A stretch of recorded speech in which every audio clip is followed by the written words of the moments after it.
Բարի երեկո սիրելի հայրենակիցներ, այսօր ապրիլի 3-ն է եւ սա արդեն ուշ երեկոյան մեր երկրորդ հաղորդումն է եւ այս հաղորդման ընթացքում բազմաթիվ հարցեր են կուտակվել քննարկելու խոսելու, հատկապես բազմաթիվ հարցեր վերաբերում են Հայաստանին, կարևոր թեմաներ ունեն քննարկելու, նախքան հաղորդումը սկսել արագ հիշեցնեմ լայքերի համար, շատ կարևոր են, գիտեք, եւ միանգամից սկսենք Կանադայի արտգործնախարարի գրառումից X-ում Լեռնային Ղարաբաղի 4-օրյա ապրիլյան պատերազմն է հիշել Կանադայի արտգործնախարար Մելանի Ժոլին,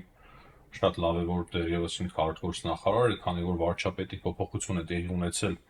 Կանադայում, պետք է նշեմ, որ Կանադան չափից դուրս կարելի ասել պրոհայկական երկիր է, շատ կարևոր երկիր է մեզ համար եւ հույս ունենանք, որ Կանադայի հետ ռազմավարական բնույթի հարաբերություններ կձևավորվեն, քանի որ Կանադայի արտգործնախարարությունը եւ Կանադայի իշխանությունները, նախկին իշխանությունները հույսով են, որ ներկաները եւս շատ իրոք հայամետ դիրքորոշում ունեն, ինչը բնականաբար չափազանց կարևոր է, նույնիսկ մեկ-մեկ Ֆրանսիայի արտգործնախարարի հայտարարությունից ավելի շատ են նրանք փորձում աջակցել, այսինքն ավելի շատ կան Ֆրանսիայի արտգործնախարարությունը, այսինքն ես ոչ մի երկիր չեմ կարող համեմատել Կանադայի արտգործնախարարության այդ հայտարարությունների հետ, Կանադայի հայտարարությունների հետ, Կանադան իրոք հատուկ առանձին տեղ ունի այդ բոլոր երկրների շարքում։ Եվ ինչպես արդեն ասացի, Մելանի Ժոլին հիշել է 4-օրյա ապրիլյան պատերազմը 2016 թվականի, նաև նախարարը գրառում է արել, որ կարգավորումը կարող է տեղի ունենալ միայն դիվանագիտության միջոցով եւ միջազգային օրենքը հարգելով, այսինքն այստեղ եւս հստակ հիշեցում եւ զգուշացում կա Ադրբեջանի, որ Ադրբեջանը հարգի միջազգային իրավունքը եւ միայն դիվանագիտության միջոցով տեղի ունենա հայ-ադրբեջանական կոնֆլիկտի կարգավորումը։ Նաեւ կարևոր հայտարարությամբ է հանդես եկել Ֆրանսիայի արտգործնախարարը Ժան-Նոել Բարոն, խոսելով Ֆրանսիայի ազգային ժողովում, նա ասել է, որ Ադրբեջանի պայմանները Հայաստանին անընդունելի են, որ Ադրբեջանը հիմա առաջ է քաշում, որպեսզի ստորագրվի խաղաղության պայմանագիրը, դրանք անընդունելի են, այսինքն Ֆրանսիայում լավ է, որ արդեն որոշել են արձագանքել, խոսում են այդ մասին, մինչև հիմա հստակ կարծես թե լուրջ արձագանք չկար Ֆրանսիայից, եւ հիմա հայտարարել է Ֆրանսիայի արտգործնախարարը։ Եվ նա հստակ ասել է ազգային ժողովում, որ Բաքուն նոր պահանջներ առաջ քաշում, նոր պահանջներ, որ Հայաստանը փոխի սահմանադրությունը եւ դա արվում է, որպեսզի ձգձգվի եւ Ադրբեջանը ձգձգելով չստորագրի խաղաղության պայմանագիրը, ինչը անընդունելի է։ Դրանից բացի Ֆրանսիայի արտգործնախարարը հստակ նշել է, որ Ֆրանսիան մեծ ուշադրությամբ հետևում է այն դատական գործընթացին, այդ բեմադրված դատական գործընթացին, որը որ տեղի ունենում Բաքվում, եւ դրանից բացի նա հիշեցրել է, որ թե Փարիզը եւ թե Եվրոպական միությունը հստակ կոչ են անում Ադրբեջանին ազատ արձակել բոլոր ձերբակալված անձանց։ Եվ վերջում նաեւ Ֆրանսիայի արտգործնախարարը նշել է, որ Հարավային Կովկասը պետք է խաղաղություն ունենա, խաղաղ տարածաշրջանի վերածվի եւ Եվրամիությունը միայն կարող է օգնել այդ գործի մեջ, բացելով ճանապարհները եւ օգնելով ինտեգրվել տարածաշրջանին։ Դրանից բացի Ֆրանսիայի արտգործնախարարը այսօր իր թուրք գործընկերոջ հետ, Հական Ֆիդանի հետ քննարկել է նաեւ Հարավային Կովկասին վերաբերող հարցեր, կարևորելով եւ հստակ նշելով հայ-ադրբեջանական հարաբերությունների կարգավորման անհրաժեշտությունը եւ հստակ նշել է, որ այդ կարգավորումը պետք է տեղի ունենա երկու պետությունների տարածքային ամբողջականության եւ ինքնիշխանության հարգման վրա։ Եվ Ֆրանսիայի արտգործնախարարը իր զրույցի ընթացքում նշել է, որ Հարավային Կովկասը պետք է դարձվի խաղաղության, ինտեգրման եւ համագործակցության գոտի։ Եվ սա է չափազանց կարևոր է, քանի որ Թուրքիայի արտգործնախարարին եւս հստակ հիշեցնում են, որ խաղաղության այլ ընտրանք չկա եւ իրոք այս խառը իրավիճակում չափազանց կարևոր է, որ Ֆրանսիայի արտգործնախարարը խոսում է այդ մասին նաեւ Թուրքիայի արտգործնախարարի հետ եւ հստակ ակնարկում է, որ Թուրքիայից շատ բան է կախված, այսինքն եթե Թուրքիայից ոչինչ կախված չլիներ, Թուրքիայի հետ ոչ ոք այս հարցը չէր քննարկի։ Եթե Թուրքիայի հետ այդ հարցը քննարկում են, ուրեմն հստակ պատկերացում կա, որ Թուրքիան կարող է ազդել Ադրբեջանի վրա եւ մեծ ազդեցություն ունի Ադրբեջանի վրա։ Հակառակ պարագայում ինչու Թուրքիայի հետ թե Ամերիկայի Միացյալ Նահանգների պետքարտուղար եւ թե Ֆրանսիայի արտգործնախարարը քննարկում են հարավային Կովկասին վերաբերող հարցեր, հատկապես հայ-ադրբեջանական կոնֆլիկտին վերաբերող հարցեր, եւ Ֆրանսիայի արտգործնախարարը հստակ նշում է, որ պետք է միջազգային օրենքները հարգվեն, տարածքային ամբողջականությունը եւ երկրի ինքնիշխանությունը, իսկ երբ որ խոսում է Մարկո Ռուբիոն, նույն Ամերիկայի Միացյալ Նահանգների պետքարտուղարը ասում է, որ արժանապատիվ խաղաղություն պետք է հաստատվի կողմերի միջև։ Արժանապատիվ խաղաղություն ասածը բնականաբար մենք բոլորս էլ շատ լավ հասկանում ենք, թե ինչ նկատի ունի Մարկո Ռուբիոն։ Այսօր Հայաստանում էր նաև Եվրամիության ճգնաժամային հարցերով հատուկ ներկայացուցիչ Մագդալենա Գրոնոն, նա հանդիպել է Նիկոլ Փաշինյանի հետ, հանդիպել է Արմեն Գրիգորյանի հետ, հանդիպել է նաև Արարատ Միրզոյանի հետ, հիմնական թեմաները եղել են հայ-ադրբեջանական այս խաղաղության գործընթացը, խաղաղության պայմանագրի շուրջ իրավիճակը, ինչպես նաև Հայաստան-Եվրամիություն հարաբերությունները, առանձին ինչ-որ կոնկրետ բան ոչինչ չկա առանձնացնելու, ճիշտ ասած մեծ հաշվով ժամանակին տոյվոկլարի աշխատանքից ոչինչ չհասկացանք, եւ հիմա Մագդալենա Գրոնոն համեմատաբար նոր ներկայացուցիչ է, բայց ես չեմ կարծում, որ այդ ներկայացուցիչների միջոցով ինչ-որ լուրջ հարցեր են լուծում, թե հայ-եվրոպական հարաբերությունների մեջ եւ թե Ադրբեջանի եւ Հայաստանի միջև հակամարտության կարգավորման հարցով ավելի շատ էֆեկտիվ են, ես կարծում եմ, որ Հայաստանի դիվանագիտական աշխատանքները Եվրամիության տարբեր երկրների հետ կարող է սխալվում են, բայց մեծ հաշվով այսպես մեծ ինչ-որ տպավորություն ես չեմ ստացել հարավային Կովկասում գտնվող այդ հատուկ ներկայացուցիչ Եվրամիության հատուկ ներկայացուցիչ։ Այսօր նաև Ռուսաստանի արտգործնախարարությունից են եղել հայտարարություններ կապված Հայաստանի եւ Ռուսաստանի միջև դիվանագիտական հարաբերությունների 33-րդ տարելից, ասենք, կապակցությամբ, ասենք, ինչպես կլինի ավելի ճիշտ, եւ այդ ուղերձում Լավրովը ասում է, որ չնայած նրա, որ հայ-ռուսական հարաբերությունները փորձում են խոչընդոտել որոշ ուժեր, հայ-ռուսական դաշինքը խարխարելու արտաքին փորձեր կան, բայց չնայած դրա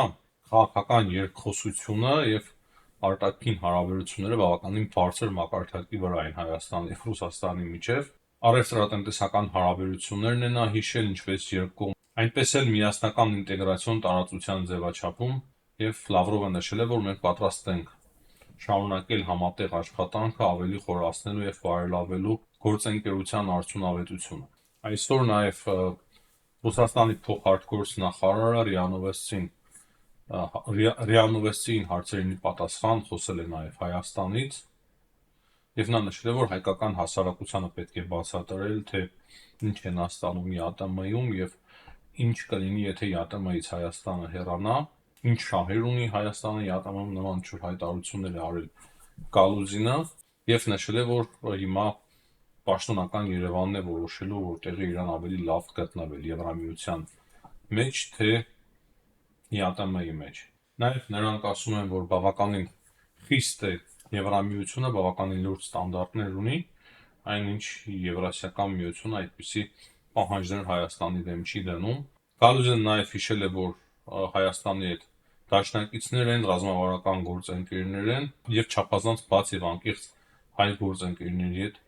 քննարկում են բոլոր հարցերը։ Ու Գալուզինը նաև խոսել է այն մասին, որ Հայաստանը ինքնուրույն իրավունք ունի որոշելու իր ապագան, այսինքն որտեղ է տեսնում իր ապագան Եվրամիության մեջ, թե ԵԱՏՄ-ի մեջ։ Լավ տենդենս է, իրոք անկեղծ լինեմ, լավ տենդենս է, որ Ռուսաստանի Դաշնությունից հիմա խոսում են այն մասին, որ Հայաստանը ինքնուրույն կարող է որոշել։ Ես կարծում եմ, որ Հայաստանի դիվանագիտությունը բավականին լավ է աշխատել եւ հստակ հասկացրել են, որ Հայաստանը սուվերեն երկիր է եւ ինքնուրույն կարող է որոշել եւ ինքնուրույն ի վիճակի է որոշել, թե որտեղ է տեսնում իր ապագան։ Բայց նույն ժամանակ անկեղծ լինեմ, ամեն ինչ չի կարող իրոք այդքան լավ լինել։ Նույնիսկ մեր հետևորդներից մեկը մեր ալիքի տակ գրել էր, որ եթե Ռուսաստանը սկսել է խոսել այդ ձև, ուրեմն պետք է սպասենք շատ ավելի բադթարագույն զարգացումների, այսինքն Եթե նրանք խոսում են, որ Հայաստանը ինքնիշխան երկիր է, ինքնուրույն կարող է որոշել, ուրեմն ինչ-որ ծրագիր են հիմա փորձում իրականացնել Հայաստանում ներքին կարգով, եւ դրա համար այդպես կոշտ չեն արտահայտվում Հայաստանի մասով։ Հետաքրքիր մեկ տեղեկություն եւս կա, որ այսօր Հայաստանում Չինաստանի ժամանակավոր հավատարմատարը հստակ նշել է, որ ադրբեջանական մամուլում ապատեղեկատվություն էր հրապարակվել այն մասին, թե իբր Չինաստանի պաշտոնյաները Ադրբեջանում քննարկել են այսպես կոչված Զանգեզուրի միջանցքի հարցը, նման քննարկում չի եղել եւ ադրբեջանական լրատվամիջոցները ապատեղեկատվություն են տարածել։ Բաքվում տեղի ունեցած այդ հանդիպման ընթացքում նրանք քննարկել են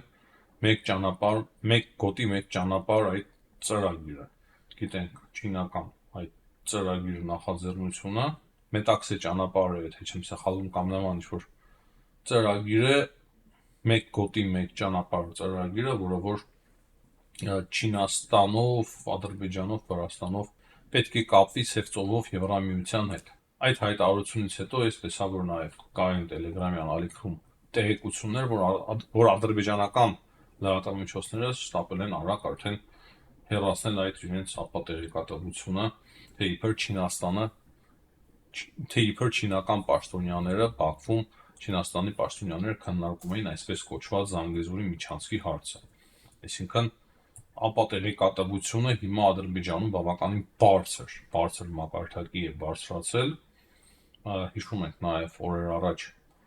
Թուրքիայի նախագահականից էին հերքում Ադրբեջանին, նույնիսկ դրան էր գործը հասել,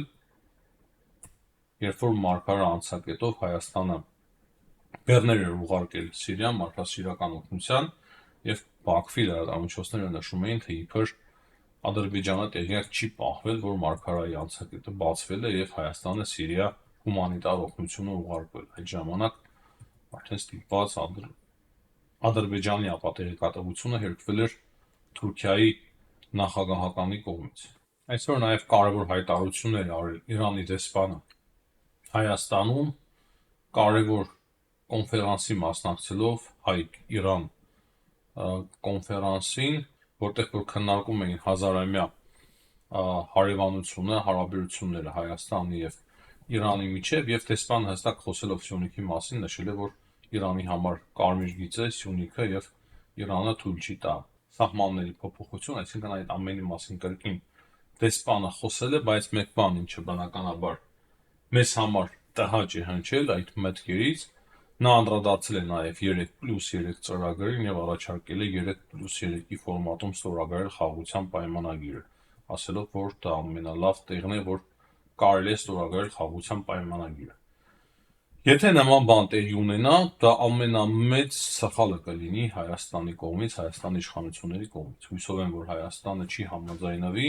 քանի որ ով է կարող երաշխավոր լինել այդ խաղաղության պայմանագրին, Իրանը ինքն է երաշխավոր լինելու, միայն Իրանն է, որ կցանկանա կամ ինչ-որ չափով կարելի է հավատալ, որ Իրանը անկեղծորեն ցանկանում է, որ խաղաղության պայմանագիր ստորագրվի Հայաստանի եւ Ադրբեջանի միջև, բայց ոչ Թուրքիան է երաշխավոր լինելու նորմալ, մենք շատ լավ հասկանում ենք դա, ոչ էլ Ռուսաստանը, ինչի մասին է խոսքը։ Հետևաբար նման սխալ հանկարծ Հայաստանի իշխանությունները չպետք է գործեն, չպետք է թույլ տանք, որ նման սխալ տեղի ունեն, այսինքն Հայաստանի իշխանությունները լռում են, ոչ մի հայտարարություններ չեն եղել այս առումով, բայց մենք նախորդ պետք է զգուշացնենք, ինչքան էլ մեր շահերը ինչ որ միտեղ Իրանի հետ համընկնեն, ինչքան էլ Իրանը լավ հայտարարություններ անի, այնուամենայնիվ այդ հայտարարությունները իրոք անընդունելի են։ Իրանի դեսպանը նաև խոսել է, որ ոչ միայն կարևոր են երկկողմ հարաբերությունները եւ 3 միլիոնանոց շուկան հայկական, այլ նաև Հայաստանը հետաքրքիր է որպես ԵԱՏՄ-ի շուկայի սկիզբ, այսինքն 200 միլիոնանոց շուկայի սկիզբ։ Բայց այստեղ էլ երևի թե Իրանի դեսպանին պետք է մեկ-մեկ հիշեցնել, որ ոչ միայն ԵԱՏՄ-ն, այլ նաև Եվրամիությունը մեծ հնարավորություններ կարող է բացել նույն Իրանի համար։ Այսօր եթե ինչ-որ չափով լարված են հարաբերությունները, չնայած որ Իրանը այդքան էլ վատ հարաբերություններ չուներ Եվրամիության հետ, հիմա է ուղղակի լարվել Ամերիկայի Միացյալ Նահանգների պահանջների ֆոնին, սպառնալիքների ֆոնին, բայց ապագայում շատ հնարավոր է, որ Եվրամիության հետ Իրանը ևս լավ համագործակցություն ունենա, եւ բնականաբար այդ ամենը պետք է իրականացվի Հայաստանի եւ Վրաստանի միջոցով։ Մենք էլ մեր հերթին պետք է մեր շահերի մասին հիշեցնենք դեսպանին, այնտեղ որտեղ որ մեր շահերը համընկնում են շատ լավ է, իսկ այնտեղ որ մեր շահերը չեն համընկնում, ասել է պետք դեսպանին, որ ահա այսպես, ահա այս հարցերի շուրջ լավ է չշարունակեն խոսակցությունը, ոչ 3+3 ֆորմատն է մեզ համար կարևոր եւ ոչ էլ այդքան ԵԱՏՄ-ն մեզ համար ավելի շատ մեծ կարևորություն է Եվրամիության շուկան, չնայած այդ ԵԱՏՄ-ի հետ նույնպես Հայաստանը ես կարծում եմ, որ պատրաստ է տրանզիտ երկիր լինել, ինչպես եւ Վրաստանը։ Անդրադառնանք նաեւ միջազգային կարևոր հարցերին։ Reuters-ը հաղորդում է, որ արդեն Ռուսաստանի նախագահի հատուկ ներկայացուցիչը Կիրիլ Դիմիտրևը գտնվում է արդեն Ամերիկայի Միացյալ Նահանգներում եւ նա արդեն իսկ հանդիպել է Ուիտկոֆի հետ։ Դրանից բացի Washington Post-ը նաեւ գրում է, որ Դիմիտրևը եկել է Ամերիկայի Միացյալ Նահանգներ, որպեսզի հանգստացնի Թրամփի վարչակազմին, ասել, որ ամեն ինչ նորմալ է եւ հստակ փորձել համոզել, որ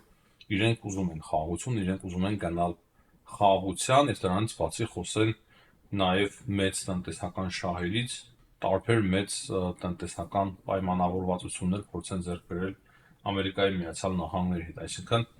Ռուսաստանի Դաշնությունը փորձում է բիզնես ինչ-որ ծրագրեր առաջարկել Թրամփի վարչակազմին, հասկանալով, որ Թրամփը բիզնեսի մարդ է, եւ նույն ժամանակ փորձեն հանգստացնել